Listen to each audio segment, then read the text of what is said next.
Before we dive into my story, before I share with you how I remembered my purpose and how my journey looked like, I just want to let you know that finding your purpose, remembering your purpose, and stepping into your purpose is not a final destination. It's a never evolving story, because as you grow, your purpose grows with you, and the things you share might change with you, because living your purpose doesn't necessarily mean what you do, but how and why you do it. And I'm going to dive into that a bit more later.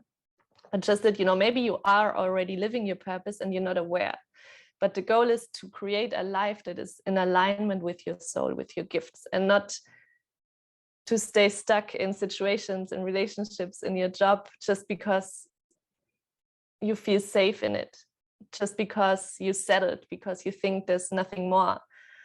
It's really time now to see it's absolutely possible for every single one of us. If I could do this, I'm living in French Polynesia right now, and 5 years ago, I could have never imagined this. But part of me already knew, because you can time travel, you can quantum leap back into the past. That's why sometimes when you hear a song or you smell something that reminds you of a specific situation in the past, your body remembers that. And the same goes for the future. You can time travel into the future and connect to that version. There's endless roads you can take, but there's one version of you that took this path, that found the courage to go. And this is the version that gives you this little whisper. It's not always only your intuition, it's also your highest self in this moment in the future that gives you little hints like, you can do this, you are here for more. I'm telling you, just be courageous and go for it. So the same, we can travel back and we can travel in the future as well, to remember or to find trust that it is possible. So how did my journey unfold? So if you've been following me for a while, I have been a school teacher, and I chose this path because I really thought this is my dream job. So even in primary school, I thought, and I spoke about it, that I'm better than in teaching handcraft than my teacher back then, because I was passionate about creating with my hands. I spent most of my childhood creating with my hands. And when I went to primary school, I figured out that I was better than my teachers in creating. And that's why I wanted to be a teacher for crafts. And later on, I discovered the passion for cooking too. So my creativity was flowing through these two channels, in creating with my hands and with cooking.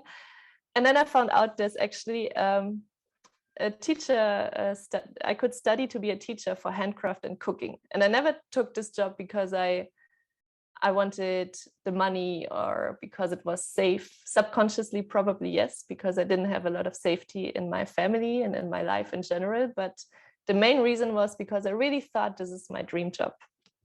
And in my head, I had this image of how this life would look like, and I would travel on school holidays, and I had free time a lot. And if I have kids, I have all the school holidays with them, and I can share my passion with kids because I love kids and I love cooking and handcraft. So I thought, jackpot, I found the job that I'm going to do for the rest of my life. And I spent 6 years investing my time and energy into becoming a teacher. And I even made it to the point, I know there's some teachers in here too, where you cannot, I don't know the English word, we call it in German, it's Verbeamtung, where you cannot be, like, you could have this job for the rest of your life. And even if you're retired, you have safety financially.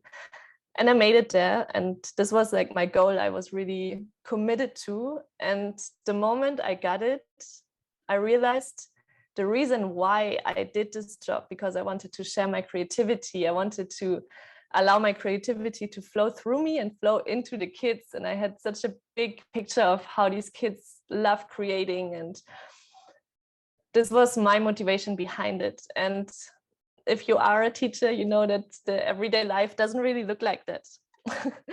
And the environment, the colleagues, the everything in my everyday life made me feel drained.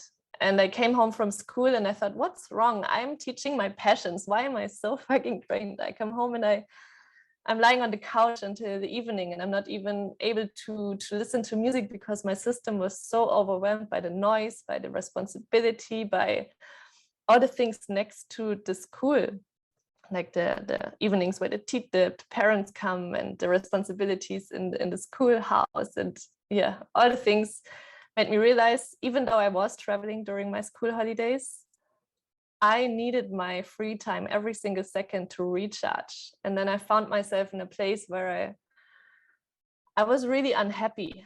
I was even judging myself because everyone around me said, oh my God, you're so lucky, you're sharing your passions and you have so many school holidays, you have safety, you don't have to worry about anything.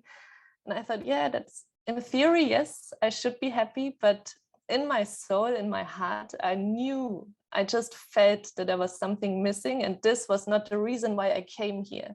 And I'm sure you know this feeling too, that you're living your life, but deep inside, if you allow yourself to go there, there is something missing. There is something bigger waiting for you. You know, you're here to make an impact. And maybe the job you're in right now is not the vessel you can express your gifts with. And I grew up in a household where I was always aware of what all the people around me were feeling. Because when I was born, my sister was very sick and my parents were very young. My mom was pregnant with 18 and she knew my dad for 3 months. So it was a very unstable foundation for me to be born in. I wasn't planned. And that's exactly the feeling I had my whole life. I have to hide. I'm too much. I'm a burden. I don't belong here. I'm not wanted. I'm unlovable. I'm unworthy. Like all the biggest, deepest wounds, I established them in my first year of life. And because I was so aware of what other people were thinking, I lost the connections to my own feelings. For a very long time, I suppressed my own emotions because I could feel everyone else's emotions, but not my own. And in school, it was the same. I'm a very sensitive human being. I feel so much.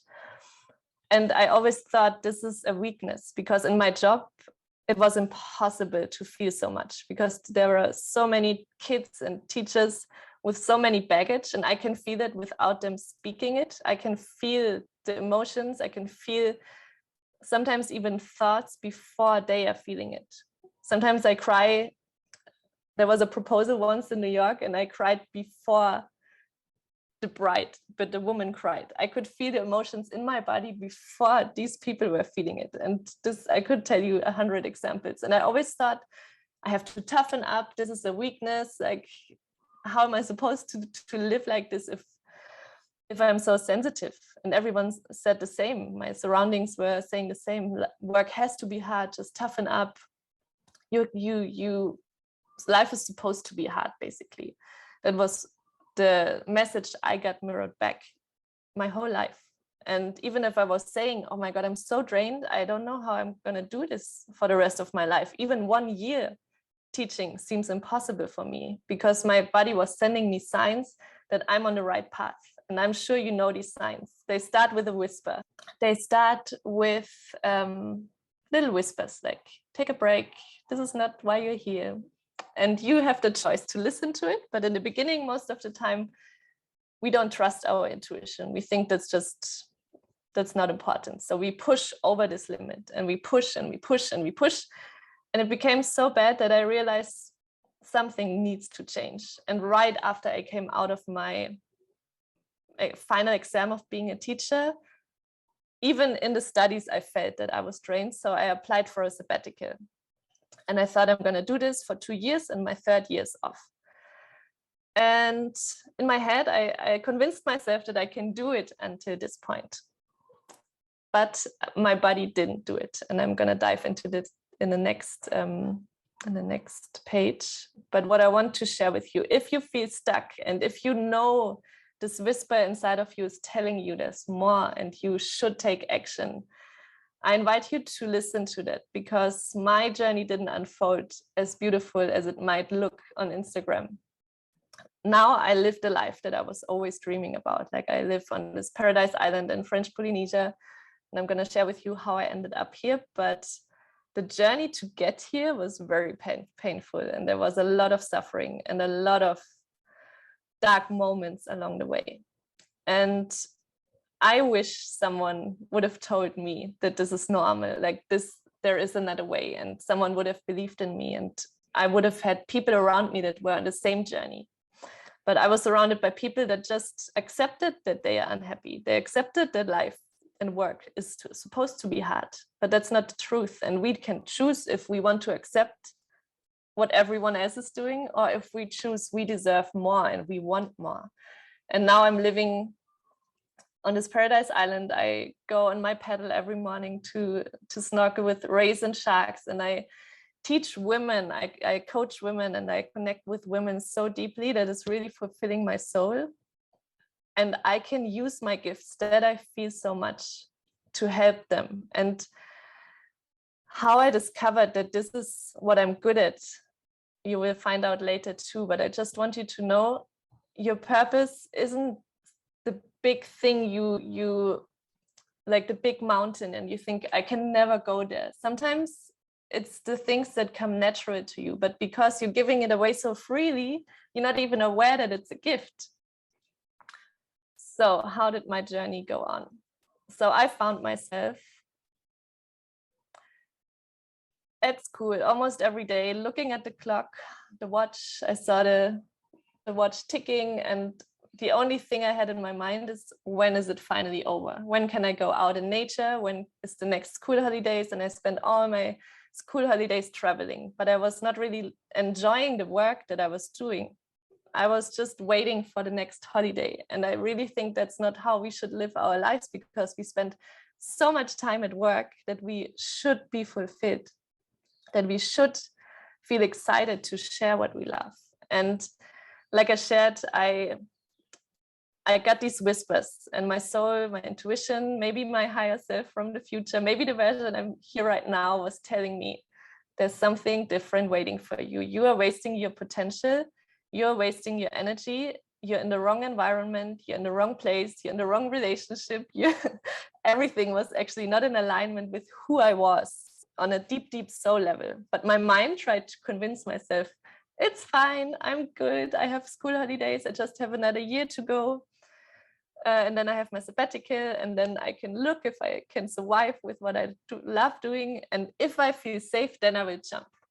But the truth is, you will never feel ready. And if you are waiting to feel safe, you might wait for the rest of your life. That's why at one point I felt like I'm hanging on this cliff, and I was clinging on to this job and to this life I created myself. I can't even blame anyone. I created this life, and I was hanging there, and my hands felt like they're already bleeding, and I used all my strength to try to fit in there, until at one point I didn't have a choice. I felt so empty in my heart, and no one could understand this. And this is another thing I want to tell you. No one on this journey has to understand you. It's easier if your family and your friends say, oh, that's awesome, just go for your dreams and we support you. But the truth is, it's not always the case. Because if people never chased their dreams and never believed in themselves, they have a hard time doing that for you too. And that's not necessarily a bad thing. So I found myself with this hole in my soul, because I knew I'm wasting my time. I can't be in Germany. I can't be a teacher anymore. But I still waited to feel safe. And then every opportunity that I got along the way was I took. So I found myself in a very toxic relationship, but back then I didn't know. And he was everything my ex-boyfriend didn't have. So he was the embodiment of a doer, of an entrepreneur, of getting things done. And because I was in a very long relationship before that, where he was the opposite, I appreciated that. And after 3 months, he knew I was unhappy in my job. He was like, why don't we open a yoga studio together? And he asked that on the motorbike. We were riding on the motorbike. I just came back from the Philippines, and he was like, hey, why don't we open a yoga studio? And I was like, okay. I was doing a lot of yoga, but I was not a yoga teacher back then. But in my mind, I was, maybe it brings me away from school. Maybe this is an opportunity for me to finally find a plan B. So we got in.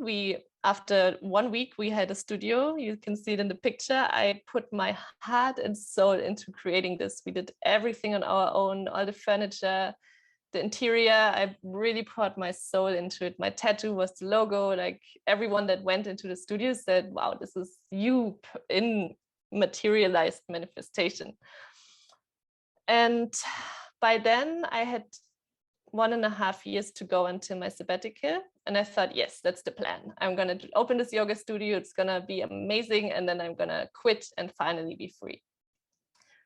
And then, when we opened the studio, I found out that this relationship is really toxic. I was in a relationship with a really intense narcissist, and I stayed in this relationship longer than my soul was telling me to. I stayed because I felt responsible for my studio. He had nothing to do with yoga. So I felt like this is my baby, and I connected it with the relationship. And after a while, being in there and being so miserable, like pushing down my voice, not speaking my truth in situations where I just wanted to scream at him, and I just swallowed it down because I didn't have the energy to fight anymore. Yeah, that would be another 2-hour masterclass. But what I want to tell you is that sometimes the situations we're in are also a reason why we feel stuck. And if you have people around you that don't feel like they uplift you, you should be very careful who you spend your time with. And after I finally made the decision that I have to leave this person, I went out of the relationship, and he never paid me for anything. So I was in a very dark place after that. I was left alone with nothing. I felt so worthless. I felt unlovable. All my trauma childhood that I experienced in my first year exploded in my body. I did not teach yoga for almost a year. I thought, maybe this is not my path. Maybe I'm supposed to be a teacher. Maybe I just accept that this is my life for the rest of my life, because I tried and I failed. But looking back, even though this was a very dark moment where I didn't believe in myself, and there was a lot of doubt and a lot of, I almost couldn't feel the connection to my soul anymore. I couldn't feel this whisper that said there's more, because I was so down. I was like rock bottom. And then I started teaching again, because one of my colleagues in school, she knew my story, and she said, why don't you teach at school? And I started, and I knew I had to try something. And because I didn't have any coaching, I just tried things that I loved. I was like, how could I get out of school? So I was passionate about food, and I did a cleanse for myself for many, many years before, and I knew how good it made me feel. So I thought, I'm just going to write a book about it. Had no idea about photography, no idea about writing, and I published this book. And still I felt I was doubting myself so much, and I thought, I have so many talents, I have so much creativity, but this is nothing someone would pay for. Like, how could I make a living out of this? And then I spontaneously, and this was the moment I realized why I'm here, I organized a yoga retreat in school holidays with one of my best friends. And I did not believe anyone would sign up for this. I posted it with her, and within 1 hour, it was sold out. And back then, because when you're a teacher, you have to have a private profile, and I had maybe 500 followers, and I posted it, and it was immediately sold out. And I was like, wow, people are paying to go travel with me? Like, I love traveling. I love teaching yoga. What? This is possible? And then we went to Portugal, and we had this amazing week. And after this week and during these sessions, I realized I don't want to teach yoga every single day with foreigners. I want to dive deep with people. I want to hold space for transformation. And when people started crying and releasing and sharing from the heart and really opening up, something inside of me lit up. And I just knew, there was no doubt. I knew this is what I want to do. This is why I'm here. And then the journey continued. Maybe you followed it. I finally let go of my safe job only not even 1.5 years ago. Like the 1st of January last year, I was free. And before that, that's another picture here on the right, I was in Sri Lanka, and one of my best friends, Kat, she was teaching at a shala, and she was sick that day. And she asked me, Tanya, can you guide the full moon ceremony for me? And I was like, fuck, no, I don't know what I'm supposed to do. And she's like, please, I can't move. I'm vomiting. Like, I'm really bad. Can you do it? And I went and did it. And I was hoping no one would show up. Like, no one signed up in the list. So I was like, please, I pray to God, please make this not happening. And then I went up the roof, and as you can see, there were, I don't know, 20 people waiting. My heart was racing. I wanted to leave. I wanted to pee my pants. And this is always the moments where you meet your edge and where you grow. And sometimes this is the moment we stop. We know we want to do something, and then we stop because we're scared. But I went there and I sit there, and I think this was the first time I was channeling. So I closed my eyes and I guided a meditation, and suddenly it felt like something is running through me, and these words wanted to come out, and I just spoke them because it was all foreigners. In the past, I could feel this. I wanted to channel, but I was so scared of being judged and what other people think that I didn't speak it. And in this moment, I just allowed it to come through. And maybe one of you even were there. No, Nadia, you haven't been there. Yeah, it was, I still remember these moments so dear in my heart. And it was the moment I realized I don't only want to teach yoga, I want to dive into the soul, into the depths of the soul of people. And almost every single person cried during the circle, during the sharing. And I felt so alive. I went out of the ceremony glowing. I felt like I'm a beam of light, so connected to my soul. And these are the moments you know you're on the right path. These breadcrumbs of excitement are the ones you have to follow. These moments that make you lit up, that make you, oh yeah, it's how and why you do it again. It's not what you do. I could be this like this sometimes as a school teacher too. Like when I was talking with a student and they opened up to me, this was always when I felt fulfilled. And maybe you know moments like this in your life too, and you have to remember them because they will lead you to your purpose. And then I thought, when I was in Sri Lanka, I want to continue this life. I don't want to go back to Germany. I want to live, at least in winter, I want to live on islands, and like there's no going back. So I thought, how can I make this possible? And it was just before COVID hit. I had the idea to make my retreats online too. And the thing is, with living your purpose, it is something that comes natural to you, your gifts, but to be able to share them, you have to step out of your comfort zone. And the picture you see right now was the moment I created a promo video for my first online retreat. And I had to speak one sentence into the camera. I just had to say, and this is why I created home retreats. And I kid you not, we had to record this sentence, I think 30 or 50 times. I stopped counting, and the videographer was laughing. He was like, Jesus, Tanya, one sentence. And I was tensing up. I forgot the sentence. I blacked out because I was terrified of speaking in front of a camera. I was terrified of sharing my message. And, you know, from being a school teacher to being a spiritual teacher that dives into the deep shit, I was scared to do that. I was scared of being judged, of what other people would think. And this was stored in my body. So it was holding me back. But by doing it and putting yourself out there, this is how you grow. No one will come and make you feel ready. No one will come and say, it's going to be easy. You will have to move out of your own way by doing it, by facing your fear, by having a shaky voice. I went to the bathroom 5 times and I didn't even drink something. I had to pee 5 times because I still get excited before I guide these ceremonies, because it's dear to my heart. And it's something I really, it's important to me, and it's a good sign. And the problem is excitement and fear almost feel the same. You feel the same sensations in your body. And that's why sometimes when we get excited or we get fearful, we stop. We're like, no, we can't do this. I'm going to run away. We're going to get into the trauma response of fight, flight, or freeze. And I definitely wanted to freeze or to flight, but I pushed through, and I'm so grateful I did, because otherwise I could not be here where I am today.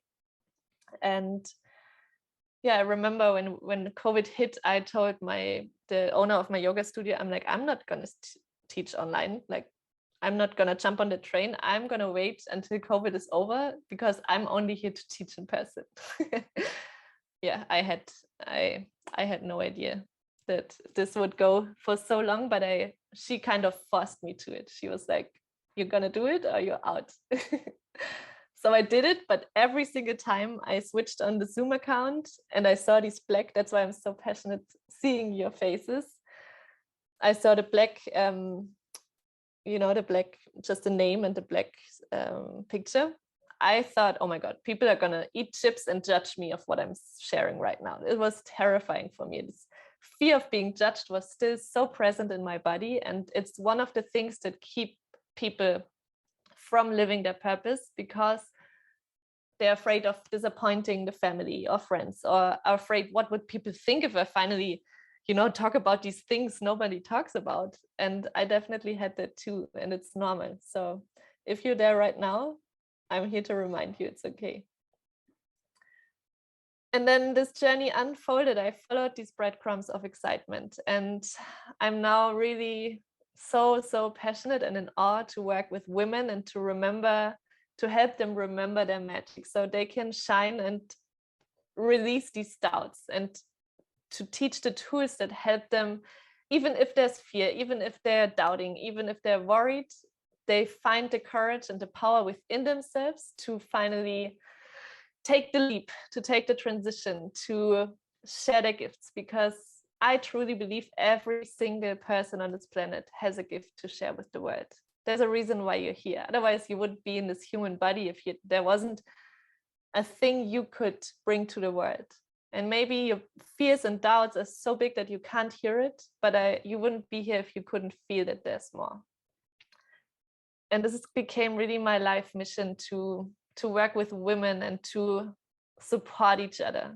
And that would be another masterclass. I'm just gonna share a little bit about it. When you know my story, I grew up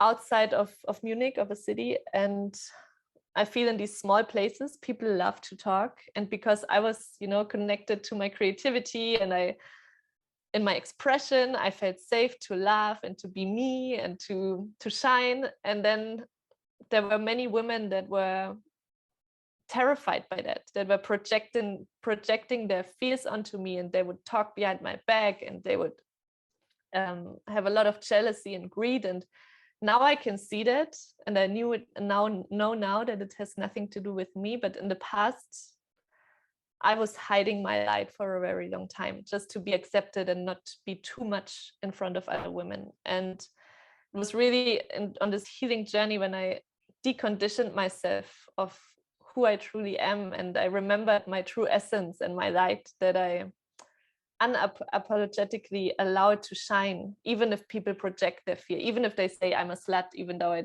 sometimes don't have sex for 2 years, even if they say, all the mean things. We can be very mean because we project a lot of shit. But being in a supportive group of women is really the game changer, because when you don't believe in yourself, they do. If you feel down, they are here to embrace you, to uplift you. They understand you, they see you, they hear you.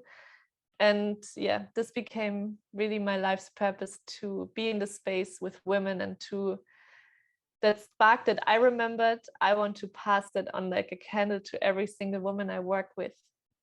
And some travel with me for a long time, some just come, like maybe you today, to a ceremony, but I hope it makes you remember that you have this spark and your light is just waiting for you to shine and to release all the judgment and all the conditioning around it that made you doubt you have it. So you can really step into your purpose and shine your light.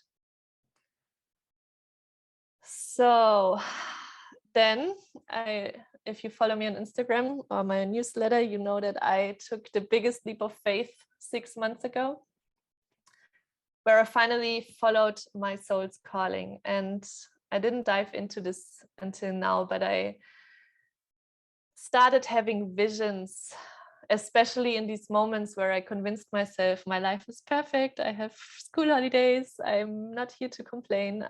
I should be happy. And I really tried to convince myself this is the truth. In these moments, I got these downloads, and I'm not a visual person. It's called aphantasia. I have a hard time. When I close my eyes, I cannot see anything. It's black. But I got these visions of exactly what you see right now, like the turquoise water, the warm weather, nice people, and especially this turquoise water was the image I got. And it got clearer and clearer over the years. I saw what I want to create there. But I didn't know where this place was. And subconsciously, I was always traveling to islands. On islands, I always felt most me. And yeah, at one point, I almost started to doubt that this place exists. I started doubting that this is possible, because every time I told the story, some people were saying things like, you're dreaming, finally arrive, like be grateful for what you have and accept that life is hard and accept that this is just an illusion you're chasing. And I started to believe that something inside, again, this version of me that already knows it's possible, reminded me. And I believe it was through these visions. Sometimes I was riding my bike in winter to school and I'm like, oh, soon is holiday, time to travel again, I'm happy. And boom, I got these downloads, and I even had to stop. And it was like a longing of my soul that knew this is not where I belong right now. There is something, a place I have to find, and it is possible. And 1 year ago, I found out, more than a year, almost 2 years ago, I found out where this place was through an Instagram story. It was funny. A friend sent me an Instagram story of a girl that was there. And I looked at the picture, and the way my body reacted, I knew it was the place from my visions. And I've traveled all around the world, but I've never been in these Polynesian islands. And I saw these pictures, I started sobbing, I started shaking. I was like, oh my God, this is my island. And I knew I had to go there. I just knew. No one could understand it. Like, what? You're gonna move to an island you've never been? You don't know anyone there. And I knew. It was the knowing without the knowing. I trusted my intuition. And then I finally made the move. Like, I wanted to come here before, but then the borders were closed because of COVID. And I went to Bali, and in Bali, I got so many signs. I've never heard about this island before. Moorea. I've never heard about this, but in Bali, I met so many people. That had a connection to Moorea, that have lived there. I was interviewing a girl that lived there, and we both had goosebumps because it was so many signs that this is the right path. And then I came home, and I knew I just have to get rid of everything, sell everything I own, and take the leap of faith, the biggest one. I thought leaving my safe job was the biggest leap of faith of my whole life, but this was next level, believe me. Leaving the job felt like kindergarten compared to the last step. Was really big. So I sold everything I own, packed one backpack, said goodbye to everyone, not knowing when I'm gonna see them again. And I cried. I was in Germany for 4 months, and I cried every single day. Every single day I was so afraid of the unknown, but I knew, I trusted that voice, because in the moment of my breakdown that I shared before, I made a commitment to myself that I'm going to live in truth, and I'm not going to hide my voice. I'm not going to hide my emotions. I want to live as an extension of my soul. I want to share my gifts. I want to show what's possible. I'm gonna find my purpose, step even more into my purpose by doing this step. So I came here with a one-way ticket, with one backpack. Everything I owned was gone. So many memories, so many old versions. And I finally came here. And it's been the most magical and also the toughest step of my whole life, because this island is, if you've seen my pictures, it's so beautiful and it's so wide, and it holds a very special energy, and it's actually the feminine pole of the earth. And I had goosebumps when I heard this the first time. Egypt is the masculine pole, and Moorea, this tiny island, it could be anywhere in the world, but this tiny island is the feminine pole of the earth. And you can see it in every single thing around. It's the most feminine island I've ever seen. We even have a mountain that looks like a praying goddess. It looks like she's looking up. And I've had so many healing moments here. Like, I thought I went down the healing path very deep, but when I arrived here, there was a lot, many more deeper layers waiting for me. And I really met my inner baby girl, the version I talked about before that felt unlovable. I could feel this pain in my body, and it was time to heal that. And it took me a travel around the globe to be able to have the space to access that. And that's the thing you have to be aware of. If you decide to live your purpose, you're going to live in alignment with your truth and your soul. And that means everything you're not and everything you're conditioned has to fall away. And it's not always easy and beautiful. It's like, oh, you become a butterfly and you fly. It means before the butterfly becomes a butterfly, there's this caterpillar phase where he loses its identity. If you would cut the caterpillar, it would be liquid and it would flow out before it becomes a butterfly. And this is how it feels to be in this transition of losing who you were and not knowing who you're becoming. And it needs this trust to know what comes out on the other side is beautiful. And it's not easy. I promise you, it can be challenging, but you don't have to do this alone. And this is why I created the offerings that I'm sharing with you after ceremony, because I wish I had someone that would have guided me. I didn't know how I could talk to, because I didn't know anyone who has been through this, what I'm experiencing. Everyone I was talking with was like, that's crazy, that shit's crazy. No idea what you're talking about. So yeah, that's my story. I hope it resonates with you. So you will meet the depth of your soul if you work with me. I'm done with the shallow shit. I started to work and create content that was for everyone. Like the cleanse, everyone can do a cleanse. Everyone wants a healthy body. But now I'm here for those who really want to create this life, who are committed to live in truth, and that are done with